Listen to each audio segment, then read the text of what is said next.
"You really shouldn't be out here alone, sir. Not dressed like that in South Bronx at 3 in the morning." The man didn't reply. He hovered near the curb, shoulders bowed, rain pounding his tailored overcoat, his polished shoes slowly drowning in a grimy puddle at the broken edge of the sidewalk. Without warning, his knees buckled. He pitched forward, face first into the freezing, rain-slick asphalt. For a heartbeat, the street forgot to breathe. Across the way, 2 guys in dark hoodies lounged against the gate of a closed liquor store. One elbowed the other, nodding toward the fallen stranger, interest turning sharp. Their attention wasn't kind. They pushed off the wall and started crossing, steps lazy but intent clear. Lena Morales didn't hang around to discover their plans. She broke into a sprint, splashing through the gutter, heart thudding. "Sir, hey!" she called, dropping to her knees beside him as water soaked through her jeans. Up close, she saw he was older, early 60s maybe, salt at his temples, manicured nails, the kind of skin that didn't know night shifts. Rain streaked his face. A heavy watch clung to his wrist. His wallet lay half open nearby. "Come on," Lena muttered, glancing up. The 2 men were nearly there, closing in. "Not tonight," she hissed. Digging deep, she hooked her arms under his and hauled. He was dead weight at first, but his legs kicked just enough to stumble along as she dragged him toward the staff entrance of the Velvet Lantern Inn. He groaned, drunk and incoherent, feet scuffing tile as they slipped inside. The door thudded shut just as the strangers hit the sidewalk outside. Lena didn't look back. Fluorescent hallway lights buzzed overhead, casting jaundiced halos across worn tiles. She eased the man onto a bench near the laundry room. His head lolled, damp silver hair plastered to his forehead, breath rolling out thick with whiskey. Trying not to feel like a thief, Lena dug through his wallet for ID. Credit cards, metal and heavy. A gold-trimmed business card caught her eye. "Graham Whitfield," she read, blinking.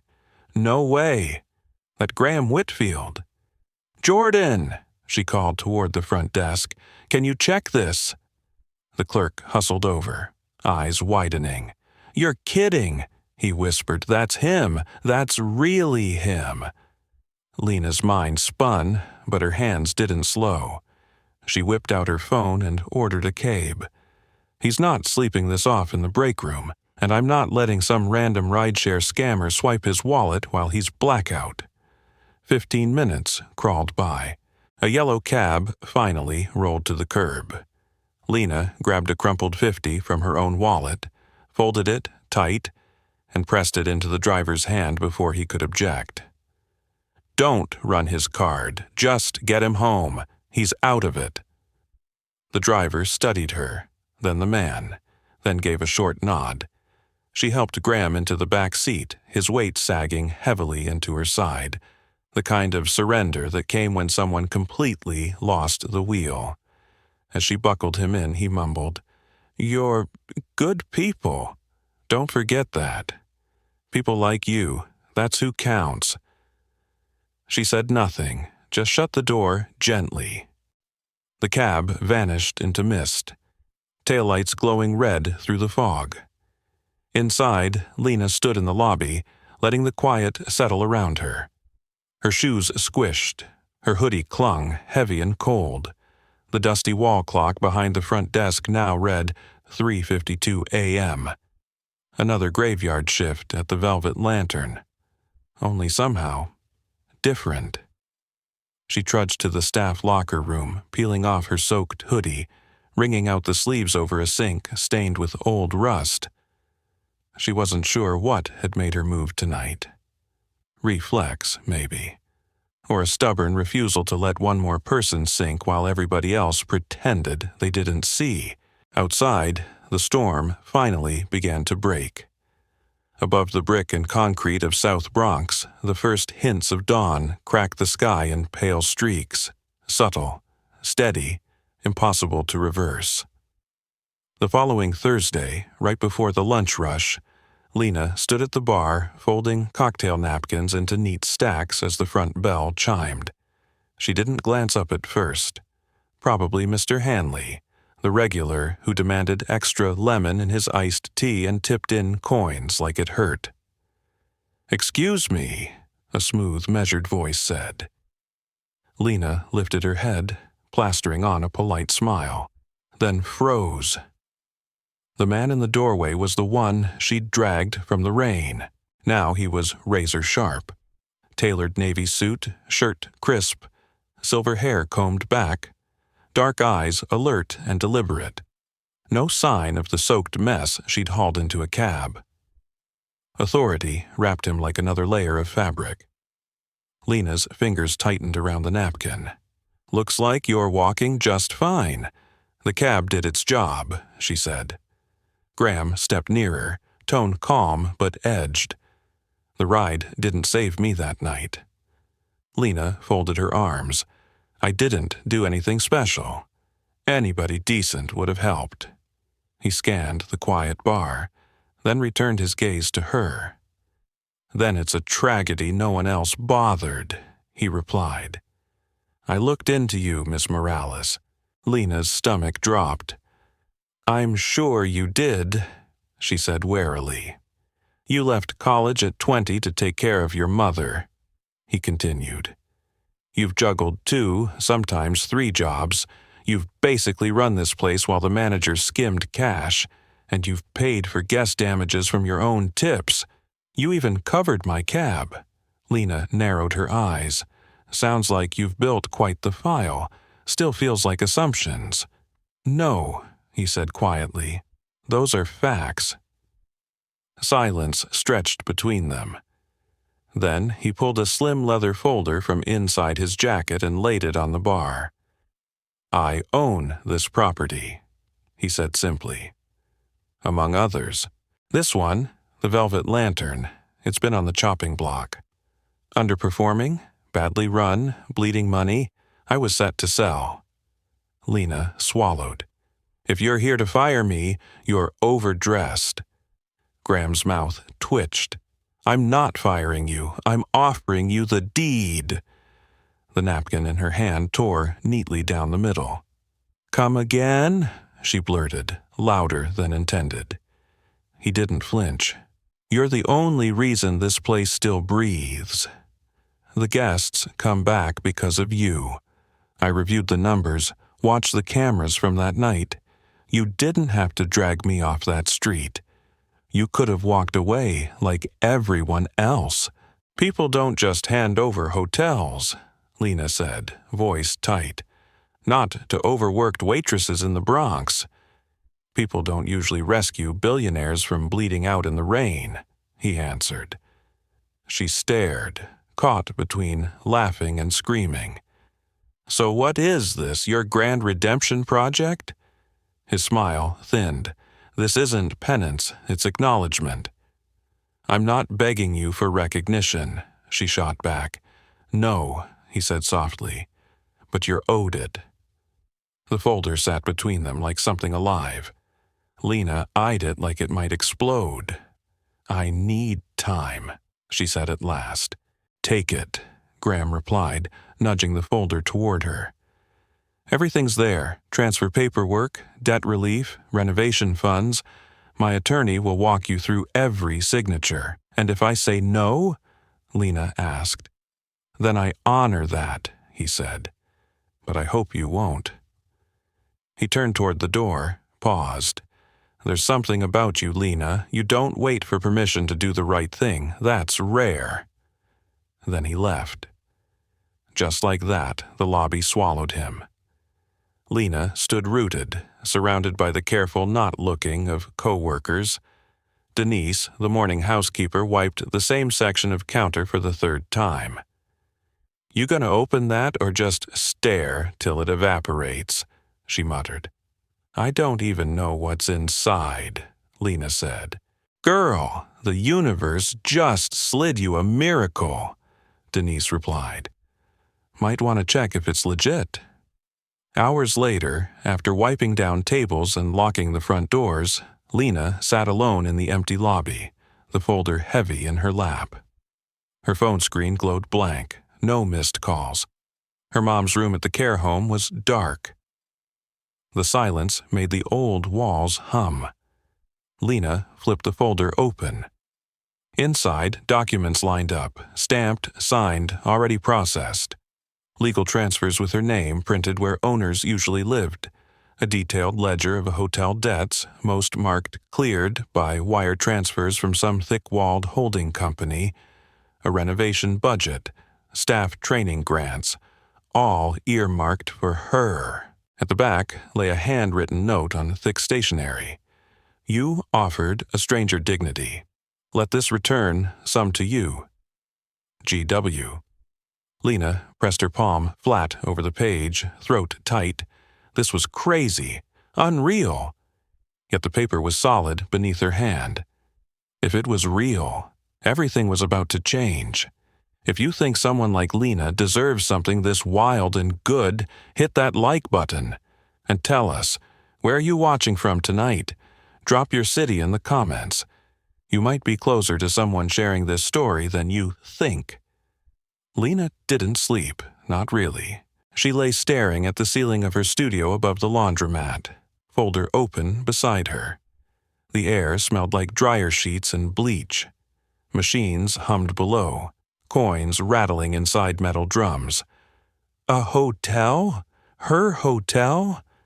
That couldn't be real. Nobody gave away power without strings knotted tightly around the gift.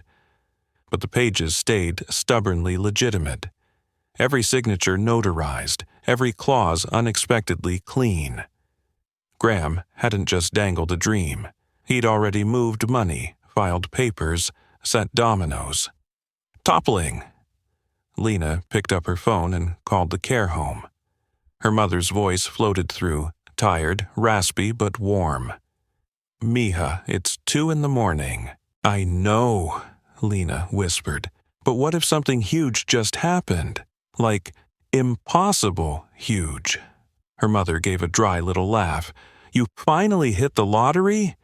Worse, Lena said, tears pressing hot. I think somebody just handed me a hotel. Silence stretched. Then her mother said, very quietly, well, damn. The next morning, Lena walked back into the Velvet Lantern. Not just as staff, but as its maybe future owner. The air felt heavier, charged. Even the dusty chandelier in the lobby seemed to sway with judgment. Jordan lifted his brows when she stepped behind the front desk. So, you crack that folder open? Yeah, she said. Oh, he breathed, giving a low whistle. So what now? Lena didn't answer. Instead, she pushed open the office door behind the lobby, a room she'd only glimpsed when Dennis, the previous manager, burst out trailing cigar smoke and unpaid invoices. The space reeked of stale tobacco and old coffee. Papers spilled from boxes. Broken chairs leaned against dented filing cabinets. A faded calendar from 2013 still clung to the wall, curling at the edges. Lena exhaled slowly and stepped inside. All day, she disappeared into that tomb of paper. She sorted files, cross-checked vendor accounts, dialed numbers listed on aging invoices. Some lines were dead. Others led to automated mazes and vague voices. Twice, she hung up mid-conversation when something felt off. By noon, she'd confirmed at least 3 companies on the books weren't real. Briarstone Capital had no tax record. Norwood Finance traced back to nothing but a mailbox in Delaware. One invoice billed thousands for HVAC diagnostics that never happened. This wasn't clutter. It was intentional chaos. At 3 p.m., Lena called the number for Graham's legal contact. Evelyn Cho speaking, came a calm, precise voice. This is Lena Morales, she said. You're handling the Velvet Lantern transfer. "Yes, Ms. Morales, everything's ready," Evelyn replied. "We're just waiting for your signature. Do you have questions?" "Just one," Lena said. "Why would anyone gift me a business drowning in phantom bills and ghost vendors?" A pause crackled down the line. "Mr. Whitfield believes in second chances," Evelyn answered. "He believes you can repair what others ruined. I'm not here to mop up some rich man's mess while he walks away clean," Lena said. "Then don't," Evelyn replied evenly. "Make it yours. Burn what needs burning. Rebuild the rest." That night, Lena stayed long after guests had settled. She pulled the crooked blinds closed, brewed another pot of bitter lobby coffee, and went back in. She spread every invoice she'd found across the office floor like evidence in a crime drama. Sticky notes marked repeating company names, suspicious amounts, ODD delivery dates. 3 names surfaced again and again: Briarstone Capital, Norwood Finance, Eastport Logistics, all billing thousands for services no one could confirm, all tied to Dennis's tenure. By midnight, her head pounded, but a pattern emerged. This wasn't sloppy bookkeeping, it was siphoning. Someone had been bleeding the Velvet Lantern dry for years, quietly, carefully. She dug out an old key she'd discovered jammed under a couch cushion and tried it on the rusted cabinet in the corner. The lock clicked. Inside sat dusty ledgers, handwritten. Lena grabbed one, flipping to a flagged page marked March. Laundry diversion. Lines of figures marched across the paper. Payments never entered into the hotel's digital system. Hundreds, sometimes thousands, routed to names that didn't appear anywhere else. Fake contracts, mirror invoices. Her pulse spiked. This was laundering. Lena leaned back, grip tightening on the book's edges.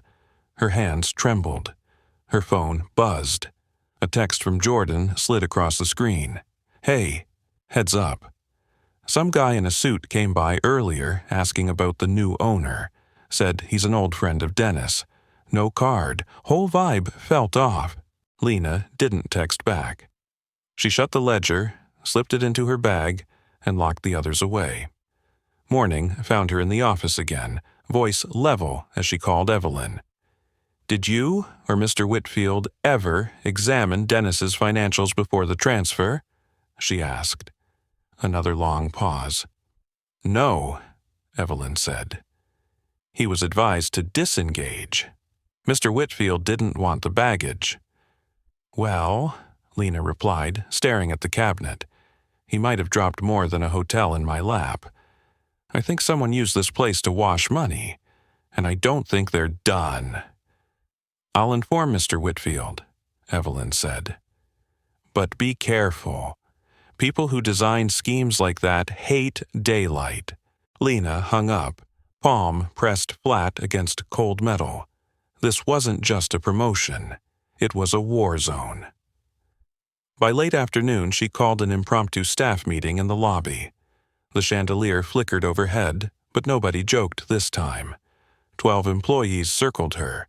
Line cooks, housekeepers, night clerks, eyes wary, waiting. "I need to level with you," she began. "I think the Velvet Lantern was used for more than guests and bad conference coffee. Some of our vendors, they aren't real. Money went somewhere else." Silence dropped thick. Denise's jaw clenched. Rosa stared at the floor.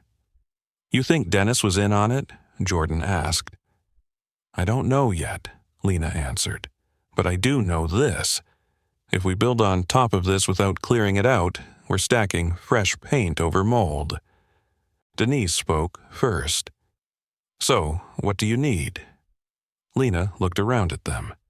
Not corporate fixers, not investigators, just her people. "I need your memories," she said.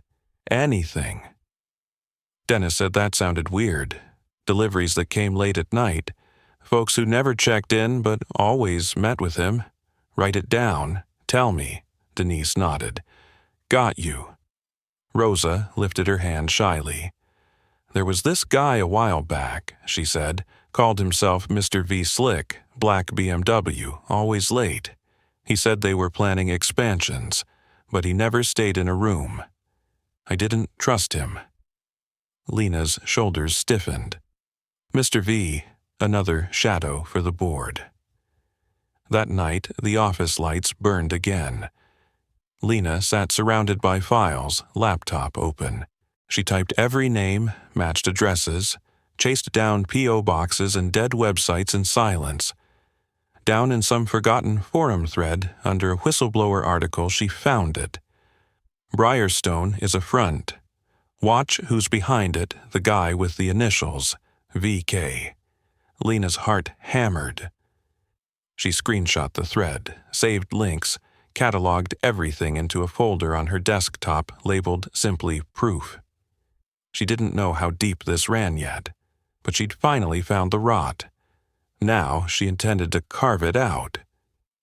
2 nights later, Lena stood behind the reception desk pretending to shuffle reservation cards while she watched the glass entrance. The lobby was mostly quiet. Only the hum of a tired vending machine and occasional groan from upstairs pipes breaking the stillness. Denise had gone home. Rosa was sweeping the third-floor hallway. Jordan worked numbers in the back. Lena waited. 42 p.m. The doors swung open. He walked in like the place already belonged to him. Tall, smooth, perfectly put together. Charcoal suit, wristwatch glinting, cologne reaching her before his words did. Evening, he said, smile carefully curated. Lena stepped out from behind the desk. We're fully booked, she replied. He chuckled. Relax, I'm not here for a room. Just wanted to see what all the chatter's about. She didn't answer. He drifted closer, gaze sweeping the lobby. You've made upgrades, softer lighting, friendlier layout. I approve. Do we know each other? Lena asked. He leaned on the counter, letting silence stretch. Call me Victor, he said. Her throat went dry. VK. He slid a sleek black card from his pocket and placed it on the desk. No number. Just his name and a gold 5 embossed in the corner. Lena didn't touch it.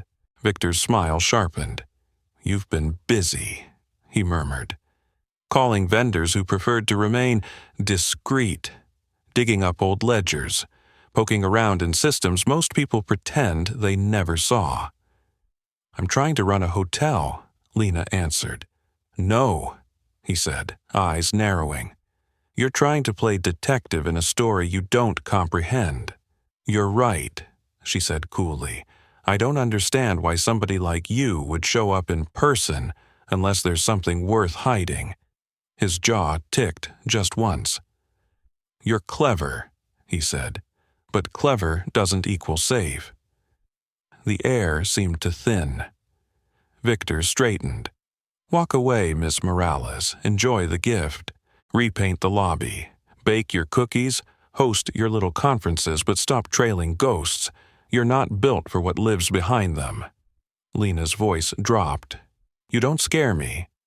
You should be, he replied. Then, with a brief nod, he turned and left. No shoving, no shouting.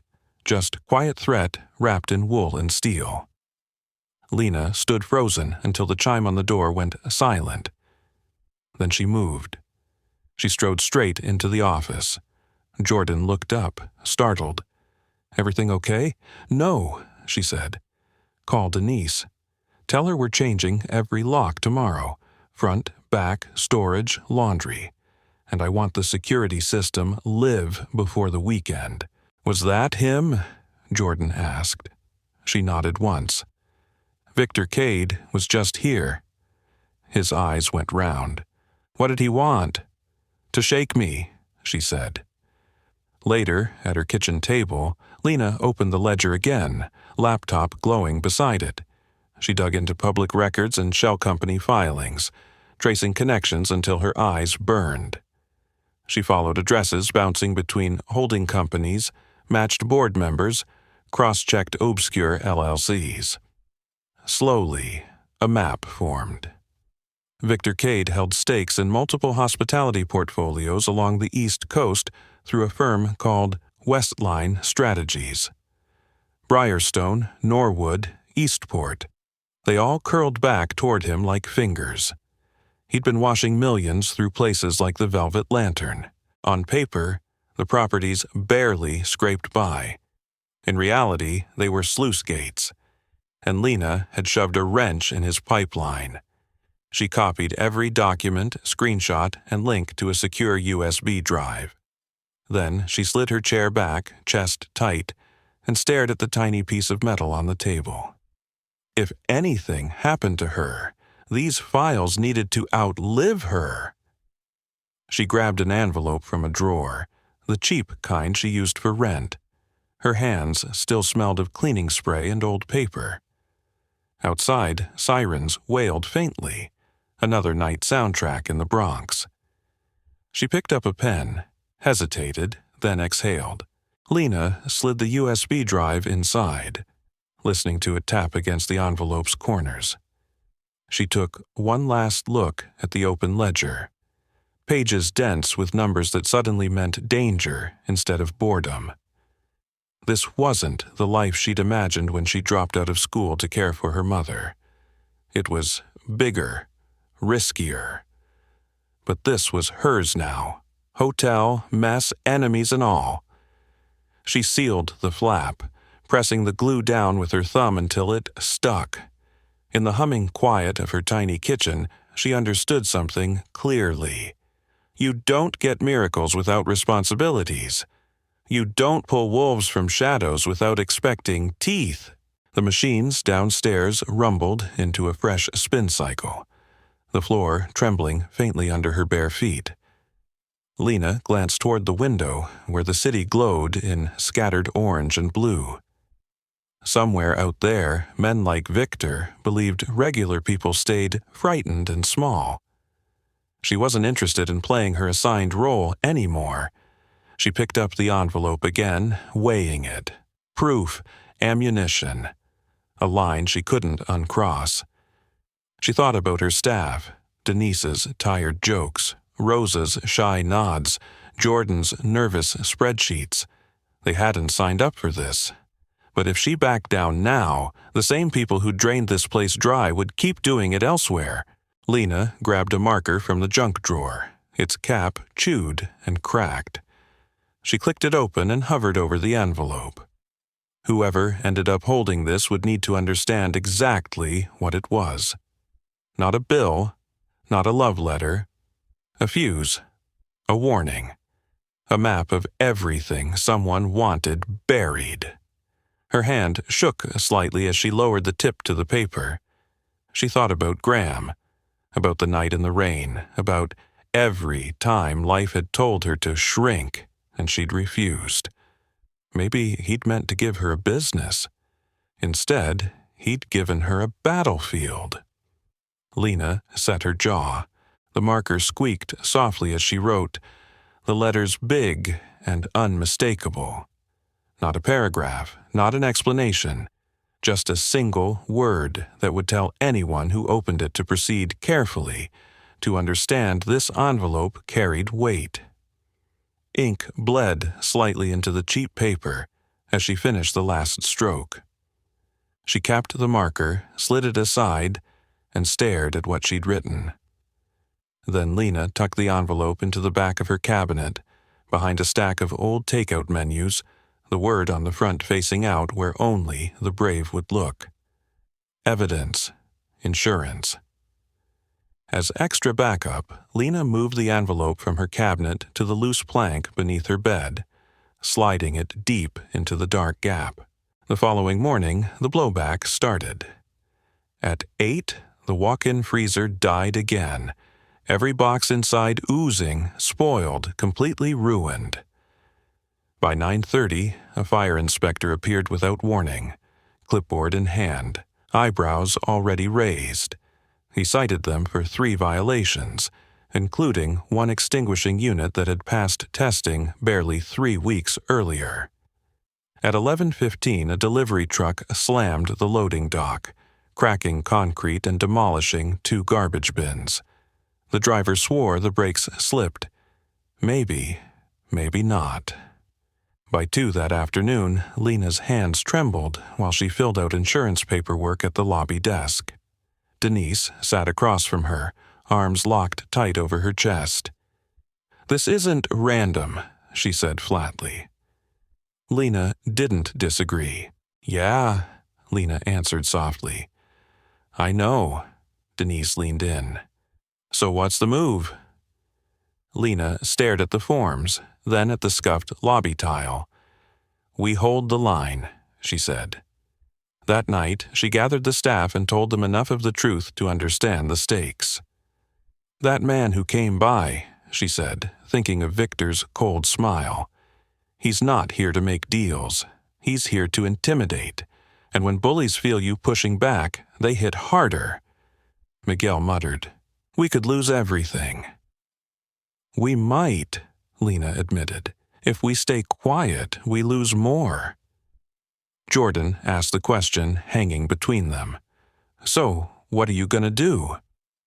Lena met his eyes, her voice steady despite the tremor in her chest. Tell the truth. That weekend, she dialed the one person she'd avoided so far, Graham Whitfield. When he answered, he sounded worn, older. "Mr. Whitfield, you gifted me this hotel," she said. "Did you know what came attached?" Silence stretched across the line. "I had suspicions," he admitted finally, "and I convinced myself it wasn't my problem anymore. I never meant for you to get dragged into this."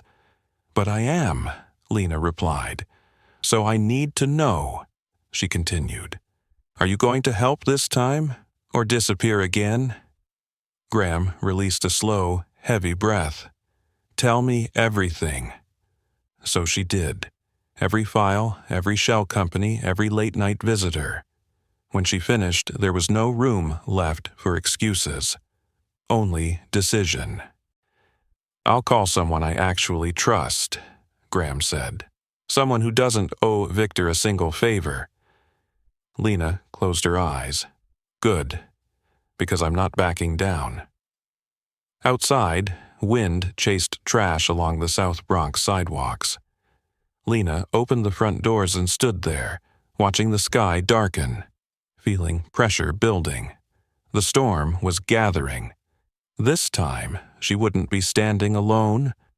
3 days later, Lena sat across from a woman in a navy trench coat, a press badge clipped near her collar. They occupied a corner booth in a nearly empty diner in Mott Haven, far enough from the Lantern House, close enough that Lena could walk back if things went sideways. The reporter stirred her tea slowly, studying Lena over the rim. "I read your emails, listened to your voicemail 3 times. What you're holding isn't small." "I know," Lena said, voice even. "That's why I came directly. I needed someone with teeth." The woman nodded once. "Names Rachel Vega, investigative reporter, Bronx Herald, 4 major exposés, 3 lawsuits, 2 council members booted from office. I don't scare easy." "Good," Lena replied, sliding a flash drive across the table. "This isn't just corrupt, it's industrial." Rachel didn't immediately touch it. "You realize if I publish this, fallout won't stop with Victor," Rachel said quietly. "If these laundering threads are real, they'll drag down banks, partners, maybe people you actually like." Lena's jaw tightened. "If they're dirty, let them fall." Rachel watched her, then picked up the drive. "All right, buckle up." Back at the Lantern House, something in the air changed. The petty sabotage stopped. No surprise inspectors, no mysteriously busted equipment.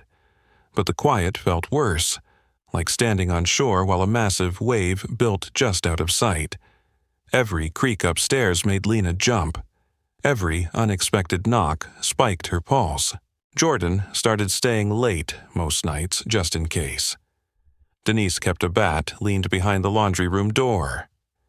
Jenny insisted on walking Lena to her car, even though it was only 4 blocks. Through it all, Lena worked. She digitized records, installed real cameras, and ripped out crooked vendor accounts. She rebuilt a clean supply chain from scratch. She even slapped a handwritten label on the office door. Operations Center. It wasn't about sounding important. It was about naming what the room had become, the nerve center of their pushback. Every night she checked her phone, waiting for word from Rachel. Then, one evening, the text finally came. It's happening. Sunday morning, front page. Lena forgot how to breathe for 10 whole seconds. The piece hit like a grenade. Headline: Neighborhood hotel at center of multi-million-dollar laundering ring. Fraud network tied to prominent hospitality financier. Rachel hadn't tiptoed. She printed names. She mapped connections. She included screenshots of invoices, diagrams of offshore transfers, and a photo of one of Dennis's handwritten ledgers linking straight to a company controlled by Victor.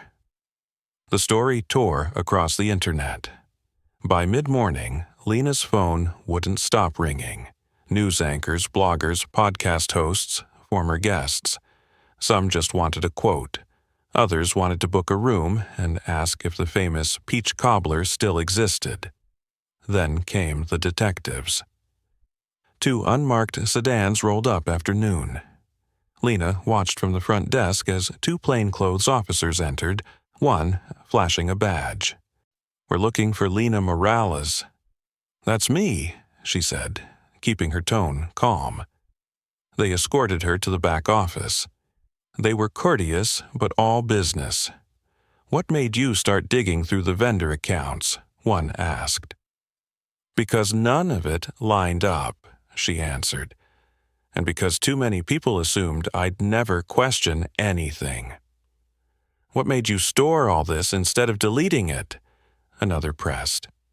"Because I knew someone would eventually ask," Lena replied. They requested copies of her evidence. She handed over duplicate flash drives, described Victor's visit, and placed his black card on the desk. They took notes on everything, meticulous. By the time they left, nearly the entire staff had drifted into the lobby, pretending to dust or straighten brochures while watching through the window. Lena stepped out, lifted her voice. "I'm not the one in trouble," she said, "but the people who turned this hotel into their crime scene are." A collective breath released, as if someone had finally cracked a window. That night, Lena met Rachel again at the same diner booth, nursing a decaf coffee while adrenaline still buzzed under her skin. "You handled it like a veteran," Rachel said. "Not bad for someone who just wanted stability." "Technically, I was a server a month ago," Lena answered wryly. Rachel smirked. "Not anymore." Lena stared into her cup. "I only wanted a place my mom could be proud to visit. I didn't volunteer to topple an interstate fraud network." Rachel leaned back. "Nobody volunteers. The moment finds you. You either stand up or you watch it pass." Lena turned that line over on the walk home. The night was strangely quiet. No sirens wailing nearby, no arguments on the corner. Just the city breathing. She paused beneath the Lantern House sign, watching the bulb above it. Flicker once, then steady. She unlocked the door and stepped inside. Jordan looked up from the front desk. "They just ran the story on Channel 7, he said. "Your picture, your name, everything." Jenny leaned over the stair rail. "You looked strong on TV," she called. Lena exhaled. "I looked terrified." "Same difference," Jordan grinned. Later, after the staff drifted home, Lena sat alone in the dining room by the front windows, watching traffic lights change. She opened a new note on her phone. tomorrow. 1. Start legal paperwork to rebrand the hotel.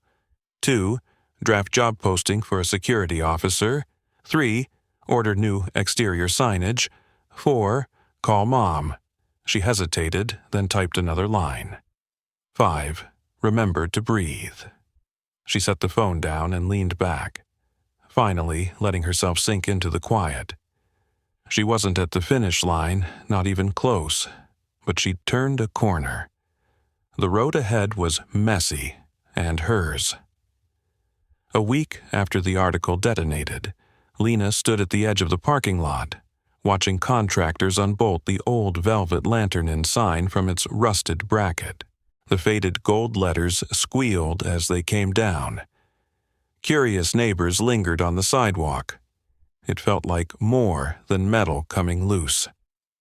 The new sign waited nearby, wrapped in a white canvas tarp. Lena hadn't revealed the new name to Jordan or Denise, not even to Jenny. She wanted the reveal to land like a promise. Inside, the place thrummed. Foot traffic had doubled. Local shops dropped off flyers, asking to collaborate. People from across the borough booked stays just to see the hotel that pushed back. News outlets still called daily, but Lena had started ignoring most of them. She wasn't chasing headlines, she was chasing repair. Inside, the front desk gleamed with fresh paint and framed photos of South Bronx landmarks. The once stale lobby now smelled of Polish and cinnamon from Denise's homemade pastries. But Lena knew new decor didn't erase old rot. Renaming meant nothing if the foundation hadn't truly changed. That's why she'd finally agreed to see Graham again. He wanted to help quietly. She'd demanded he show up. He arrived without fanfare, stepping from a town car parked at the far end of the lot. No entourage, no cameras. Lena met him halfway. Graham looked thinner, older. The slick billionaire Polish was replaced by a navy sweater and dark slacks. "Lena," he said softly. She nodded. "Mr. Whitfield." They stood there in the parking lot, the canvas-wrapped sign fluttering behind them. "You did what I should have done years ago," he said. "No," she replied, arms crossed. "I did what you were too scared to finish." He flinched, but didn't protest. Lena gestured toward the building. "I cleared it out. The records, the staff, the ghosts," she said. "But I didn't do it alone." "I read the follow-up," Graham answered. "Rachel's second piece. You gave the hotel back to the block." "No," Lena said. "I finally gave it to myself." His eyes flicked toward the shrouded sign. "New name?" Lena stepped over, lifting one corner of the canvas just enough for him to see the fresh lettering. He blinked, then smiled. "Fitting," he murmured. "You can stay for the unveiling," she said, "but no speeches." "No speeches," he agreed. They walked toward the entrance together, drawing curious glances from inside. Denise spotted them through the glass and nearly dropped her clipboard. Jenny elbowed Jordan, whispering something that made him choke on his coffee. "Still causing commotion just by showing up," Lena said under her breath. "Some habits die hard," Graham replied. Inside, they held a small gathering. Staff, regulars, a few neighbors. Lena climbed onto a low step stool near the front, hands gripping the edge of the canvas draped over the sign. Her voice didn't need a microphone. "Thank you for holding the line with me," she said. "This building's weathered storms, but you've been the anchors. This renaming is a declaration."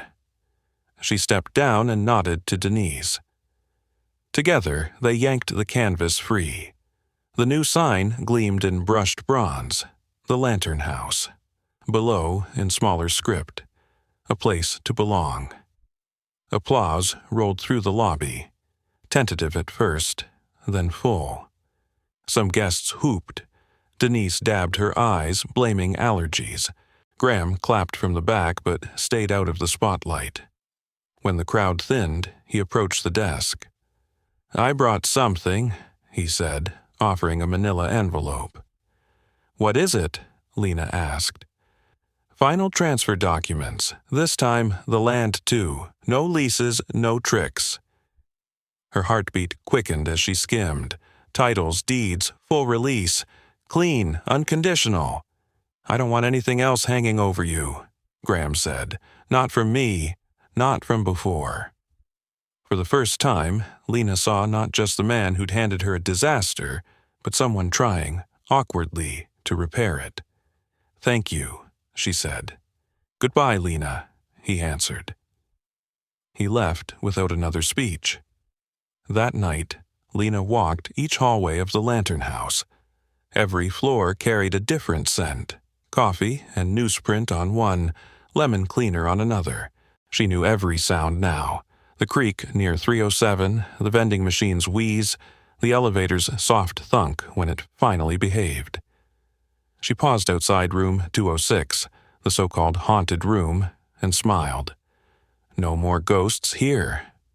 Back in the office, she opened a fresh notebook labeled Phase 2. Inside were sketches.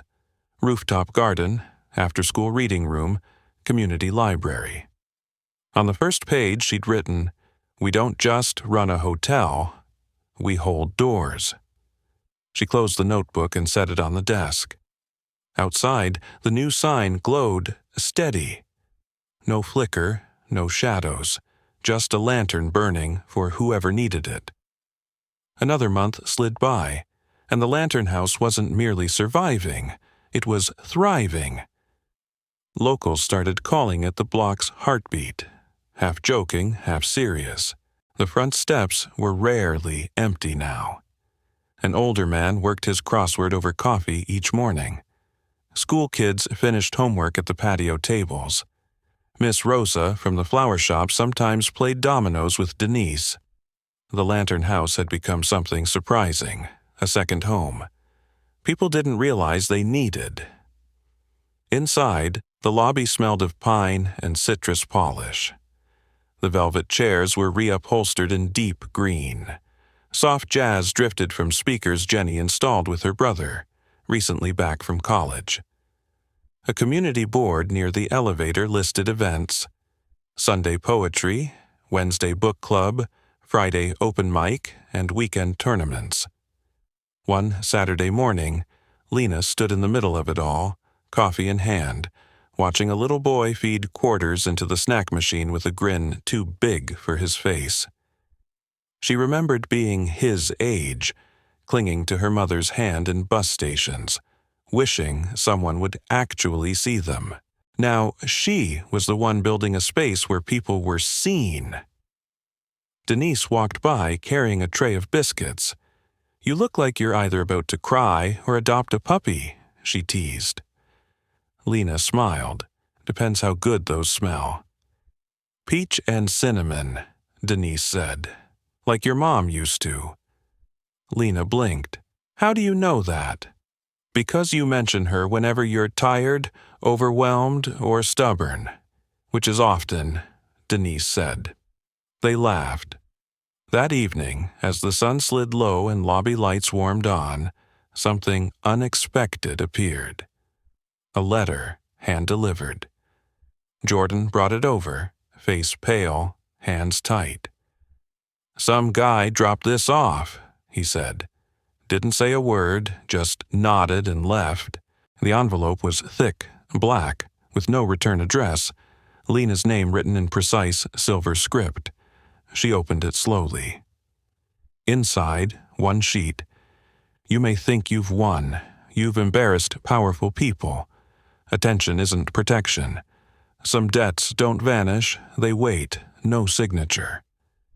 Lena sat down hard, the words buzzing like fluorescent lights. It had been so quiet, she'd almost believed the danger was over. She didn't panic or scream. She walked to the office, opened the hidden compartment beneath the bottom drawer, and breathed. Inside sat copies of every invoice, ledger scan, and contact summary. She slipped the letter into a new folder labeled simply Threats. Then she picked up her phone. "Rachel," she said when the reporter answered, "I think someone's still watching." Morning brought Rachel to the Lantern House with camera and notebook. She read the letter twice before folding it into her bag. "Classic intimidation language," Rachel said. "But it's real. They're testing your nerves." "I'm not backing off," Lena replied, gaze unwavering. Rachel tilted her head. "You know you're not obligated to keep pushing, right? You exposed them. Arrests were made. You've already done more than most." Lena's voice was soft but firm. "And yet someone still thinks they can silence me." Rachel's eyes sharpened. "Then we go louder." That week, she wrote a third feature, not about the crime, but about Lena, titled The Woman Who Turned a Hotel into Haven. It told the story of healing instead of scandal, the rebirth of a neglected building, the regulars who came back, the kids dancing in the lobby on weekends, the elders holding bingo in the old ballroom. The piece went viral, but more importantly, it traveled through the Bronx like word-of-mouth lightning. Donations flowed from former residents now living across the country. Alumni from the high school down the street volunteered to paint murals. A retired judge who'd grown up 5 blocks away mailed a check with a note for the woman who reminded this neighborhood of its worth. At the center, Lena. The threats stopped, or maybe they simply slid deeper underground. Either way, Lena refused complacency. She added motion-activated lights around the property, partnered with a neighborhood safety patrol for nighttime walks, and, at Jordan's suggestion, started weekend self-defense classes. Not from fear, but to feel planted in her own body again. One evening, after closing, Lena stepped outside with a mug of chamomile tea and sat on the front steps. The air was cool, crickets buzzing under street noise. Across the way, the corner bodega flipped off its neon sign. A young mother pushed a stroller past and nodded. Lena nodded back. A black sedan eased up to the curb. Lena straightened, heart ticking faster, until the rear door opened and an older woman stepped out. Silver hair swept back, moving carefully with a cane. She wore elegance like memory, not armor. "You must be Lena," the woman said. "I am," Lena replied. "My name is Vivian Cade," the woman said. Lena froze. "Cade?" "Yes," Vivian continued. "Victor's mother." Lena's fingers tightened around her mug. "I'm not here to defend him. He made his choices. But I've read what you uncovered and I've seen what you're building." Lena said nothing. Vivian's eyes shimmered. Complicated. "Victor wasn't born cruel," she said softly. "He learned power too fast and without guardrails. I couldn't pull him back. But maybe people like you can stop the next him." She drew a small velvet pouch from her coat. "This was my late husband's. He was an architect, built homes here. I believe he'd want this to support what you're doing." She pressed the pouch into Lena's palm and turned to leave. Inside was a check for $10,000 and a note. "Rebuilding is harder than destroying, but in your hands I believe it will last." Lena stood on the steps, stunned. For the first time in weeks, Lena didn't feel like someone merely surviving a fight. She felt like a builder. Later, she stood at the window of room 301, one of the few with a sliver of skyline view. Dusk turned the Bronx lights into a scattered constellation beneath her. The floor had been refinished just last week. The new curtains swayed gently, and the faint scent of lemonwood clung to the air. But it wasn't the decor that drew her upstairs. This room had once held chaos. Contracts signed in secret, deals whispered. Now it was empty, waiting for better stories. Downstairs, the grand room thrummed with music. Tonight was the Lantern House's first community gala, a celebration of survival and renewal. Local restaurants had donated food. Musicians played jazz near the fireplace. Families filled the space with laughter. Kids in too big jackets and sparkly shoes chased each other between tables, squealing. Lena insisted the event be free. "We already paid for it," she'd said, "with every overnight shift, every scar, every story." As she descended the stairs, she heard Denise shout from the lobby, "Lena, if you don't come claim this peach cobbler, I'm eating it for you." Laughter rippled around them. On stage, Lena took the mic. "No big speech," she said, "just gratitude." She repeated her mother's line about people overlooking this neighborhood, then vowed this lantern was theirs. Later, on the steps, she told Denise about a Lantern Legacy Scholarship. Whatever tomorrow brought, she felt ready to face it. Character shows up when nobody's watching. If you've lived past 65, you've seen how the world works when the lights are off. You know the difference between good manners and true decency. That rainy night in the South Bronx, around 3:10 a.m., cold water running down the curb like it had a grudge. Lena Morales didn't have an audience. No applause. No camera crew. No reward promised. Just a man in a tailored coat collapsing, face first onto wet asphalt, and two strangers in hoodies moving in like they'd done it before. Lena didn't stop to debate whether he deserved help. She didn't ask if he was rich, rude, or reckless. She saw a human being about to get swallowed by the dark, and she ran. Some folks call that instinct. Older folks often call it something else, upbringing. Up close, the man smelled like whiskey and money. Those heavy cards, that expensive watch, the kind of wallet that usually stays far away from puddles. Lena could have backed off. She could have told herself, "Not my problem." That's the line people use when they don't want the burden of conscience. But she hauled him inside the Velvet Lantern Inn anyway, soaked to the bone, and paid a cab driver cash so nobody could swipe his credit card while he was unconscious. Then he came back days later, clean suit, calm voice, eyes sharp, and placed a leather folder on the bar like a loaded question. He'd looked into her life the way powerful people sometimes do, not with curiosity, but with control. Yet what he offered wasn't control. It was acknowledgement. He told her the truth out loud. She had been carrying that place on her back. And when she braced for punishment, he offered her the deed. Now, here's the part older Americans understand better than most. Blessings can be real and still be complicated. A gift can be honest and still come wrapped in consequences. Lena didn't just inherit a building.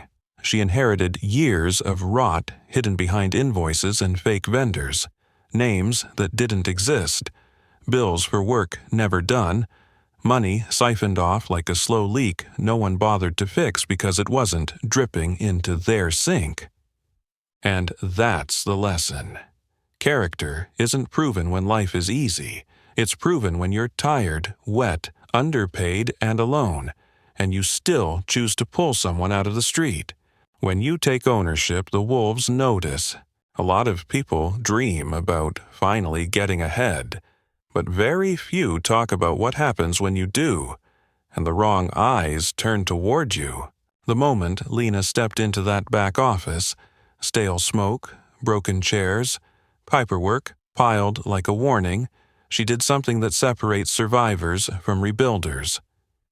She started asking questions. She checked vendor accounts. She called numbers. She followed threads that didn't want to be pulled. Then Victor showed up, not with shouting, not with a scene. With cologne and a calm smile and a black card that didn't need a phone number, because men like that don't expect to be called, they expect to be obeyed. He told her to stop digging. He suggested she enjoy the gift and stay in her lane, as if her lane was small enough to cage her. If you've lived through enough decades, you recognize that kind of threat. It's the polished version of the same message bullies have always used. Be grateful, be quiet, don't make trouble. But Lena had already learned something on graveyard shifts that many wealthy people never learn. If you let fear run the schedule, fear becomes the manager. So she changed the locks. She upgraded security. She copied records. She turned her office into an operations center. And she told her staff enough truth to keep them alert without drowning them in panic. And notice this. It wasn't the billionaire who formed the backbone of her defense. It was Denise keeping a bat by the laundry door, Jordan staying late, Rosa remembering the late-night visitor with the BMW, the so-called regular people who don't get headlines but who hold a line when a building starts shaking. That's a lesson for anyone over 65 who has watched neighborhoods rise, fall, and rise again. Community isn't a slogan, it's a shield. And when you decide to stand up, you don't just face the problem. You reveal who's been feeding off the silence. Truth is a match. Once lit, it spreads. Lena didn't beat Victor by swinging fists. She beat him with paper, patterns, and persistence. She traced shell companies the way some folks trace family trees. She saved receipts. She treated every invoice like evidence, because it was. Then she made the hardest decision. She took the story public. She didn't choose a flashy influencer or a gossip site. She chose a reporter with a track record, Rachel Vega, someone who understood that publishing truth can cost you, and you do it anyway because silence costs more. When that front-page story landed, it didn't just embarrass Victor. It triggered consequences, investigators, unmarked cars, questions that finally had teeth. Older Americans know this rhythm. You've seen it in labor fights, civil rights fights, corruption scandals, and church scandals. First comes the whisper. Then comes the threat. Then comes the exposure. And after exposure, there's a moment of dangerous calm. Because the system, like a wounded animal, pauses before it decides whether to run or attack. Lena understood that calm wasn't safety. So she rebuilt. She rebranded the hotel into the Lantern House, a place to belong. Not as a marketing trick, but as a declaration. This place would no longer be used to hide damage. It would be used to hold doors open. And when threats returned in a black envelope, she didn't crumble. She filed it. She documented it. She went louder again, not just about crime, but about healing. She made herself harder to erase by tying her story to her neighborhood's story. That's the final lesson. The truth doesn't always protect you, but it does something powerful. It recruits allies. It turns private fear into shared resolve. It transforms me versus them into us together. For anyone over 65 watching this, Lena's story isn't a fairy tale. It's a reminder. Dignity is never outdated. Courage doesn't belong to the young. And sometimes the most lasting legacy you leave isn't money. It's the moment you refuse to look away. After Lena pulled a stranger out of the rain and ended up facing a whole laundering network, it raises a real question for all of us. Have you ever had a moment where doing the right thing came with a cost, and you had to decide whether to stand firm or step back? I'd love to hear your story and your wisdom in the comments, especially if you've lived long enough to know how hard-earned courage can be. If this message spoke to you, please hit like, subscribe, and share this video with someone who needs hope and backbone today. Where are you watching from?